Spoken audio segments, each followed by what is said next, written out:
Mariing pinabulanan ni Senator Manny Pacquiao ang balitang balak umano niyang maghain naman ng leave sa Senado para bumalik sa pagboboxing. Pinayag ni Pacquiao na prioridad niya ngayon ang kanyang legislative work sa Senado. Nagugatan na tunang usapin nang ianunsyo ni top rank CEO Bob Arum na balak ni Pacquiao na mag-leave sa kanyang trabaho bilang senador. Nilinaw ni Pacquiao, wala pang pag-uusap tungkol sa posibilidad ng isang comeback fight. Sakali manong sumabak muli ang senador sa boxing ring, ay titiyakin daw nitong hindi makakasagabal ang laban sa trabaho sa Senado.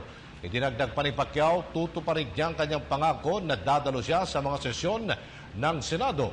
Matatandang nitong Abril lamang ay nagretiro na si Pacquiao mula sa boxing matapos sa kanyang laban kontra kay Tim Bradley. Hi, ako po si Aljo Bendijo. Subscribe na sa PTV YouTube channel. I-click lang ang subscribe button.